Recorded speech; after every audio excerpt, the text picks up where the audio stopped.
अमेरिकी दूतावास वीजा के लिए आवेदन करने वालों को ये चेतावनी दे रहे हैं कि अगर अमेरिका में प्रवास के दौरान उन्होंने अमेरिकी नियमों को तोड़ा तो उन्हें गंभीर सजा का सामना करना पड़ेगा। डियर मित्रों, मायने साफ है। अगर सुप्रीम कोर्ट के आदेश के बाद नेशनल गार्ड्स के जरिए प्रवासियों की धरपकड़ नहीं होगी तो ट्रंप प्रवासियों के अंदर इतना डर बैठा देंगे कि वो अमेरिका आने की हिम्मत ही ना करें।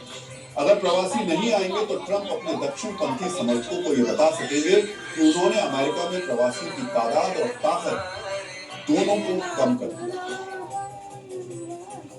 यानी मित्रों, ट्रंप को सिर्फ अमेरिकी अदालत ने झटका नहीं दिया है, नए साल में दुनिया उनको झटका देने में लगी। सोचिए, जिन देशों को दुनिया के मानचित्र में तो जगह मिली हुई है लेकिन चर्चा में उनकी जगह नहीं आती, आप में से ज्यादातर लोग उन देशों का नाम भी नहीं जानते होंगे। ऐसे देश अब ट्रंप को सबक सिखा रहे हैं।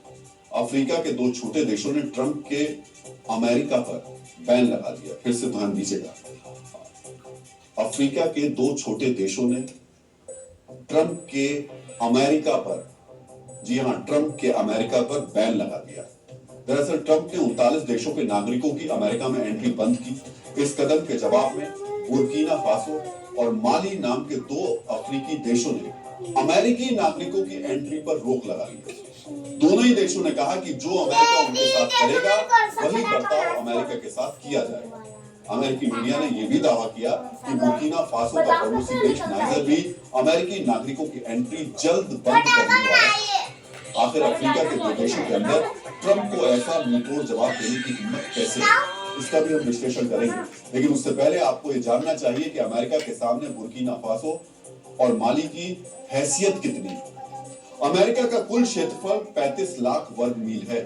माली का क्षेत्रफल तकरीबन 4 लाख वर्ग मील है, यानी अमेरिकी क्षेत्रफल का तकरीबन 10%। बुर्किना फासो का क्षेत्रफल 1 लाख वर्ग मील है, यानी अमेरिकी क्षेत्रफल का तकरीबन 3%। अगर प्रति व्यक्ति आय की बात करें तो अमेरिका में यह आंकड़ा तकरीबन 77 लाख रुपए है। माली में प्रति व्यक्ति आय 97,000 रुपए है और बुर्किना फासो में यह आंकड़ा तकरीबन 88,000 रुपए। ये जानकारी बता देती है कि किसी भी पहलू से ये दोनों देश ट्रंप के सामने कहीं नहीं टिकते। तो फिर ये ट्रंप के खिलाफ इतना सख्त रुख कैसे अपना पाया? इस सवाल का जवाब है एक चेहरा। ये है बुर्किना फासो के national leader captain Ibrahim Traore. Captain Ibrahim एक तख्ता पलट के जरिए बुर्किना फासो के गद्दी तक पहुंचे थे, लेकिन उनकी नीतियां लगातार एंटी अमेरिका और एंटी वेस्ट रही। इब्राहिम मानते हैं कि पश्चिमी ताकतों के दखल की वजह से अफ्रीका का शोषण हुआ।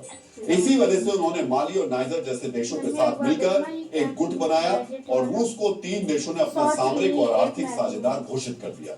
यानी कैप्टन इब्राहिम की हिम्मत और पुतिन का समर्थन वो फैक्टर बने जिनकी वजह से दो छोटे देशों ने अब ट्रंप को आईना दिखा दिया, या कह सकते हैं चुनौती दे दी। मित्रों, अब हम भारत के खिलाफ सक्रिय वैश्विक एंटी इंडिया नैरेटिव नेटवर्क की वैचारिक मरम्मत करेंगे।